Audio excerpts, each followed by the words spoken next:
இது வரைக்கும் உங்களுக்கு சுகர் இருந்ததே இல்லையா? ஆனால் நீங்கள் எடுத்த சுகர் லேப் ரிப்போர்ட்டில் ஹெச்பிஏவன்சி லெவல் அதிகமாக இருக்கா? உங்களுக்கு சுகர் உண்மையில் இருக்கா இல்லையா? வாங்க பார்ப்போம்.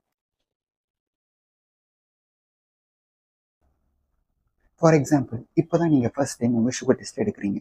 அதில் உங்களோட ஃபாஸ்டிங் சுகர் 82 ஆகும், போஸ்ட் பிராண்டியல் சுகர் 120 ஆகும். ஆனால் ஹெச்பிஏவன்சி லெவல் 6.4 ஆகும், ஆவரேஜ் குளுக்கோஸ் லெவல் 140 இருந்துச்சுன்னா எய்தர் இந்த ரிப்போர்ட் ஒன்று தப்பாக இருந்திருக்கணும், இல்லை உங்களுக்கு சுகர் இருக்கும். இதை பற்றி கொஞ்சம் டீட்டெயிலாக பார்ப்போம். ஆக்சுவலாக சுகர்ன்றது உங்கள் உடம்புல வாட்ஸ்அப் வீடியோ கால் மாதிரி. வாட்ஸ்அப் வீடியோ கால் என்ன பண்ணும்? உங்களுக்கு அந்த நேரத்துக்கு எப்படி இருக்கும் உங்களை அப்படியே காட்டும்.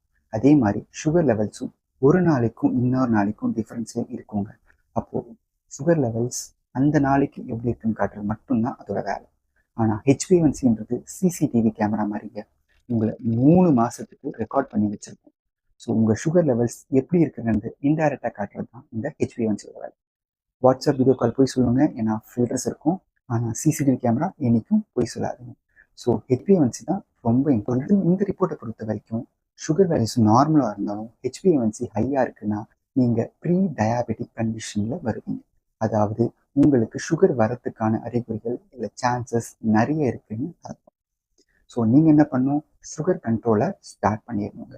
ஸோ இதே மாதிரி வேறு ஏதாச்சும் டவுட்ஸ் இருந்ததுன்னா please comment me or DM me. I'll be ready to help you. Signing off, Dr.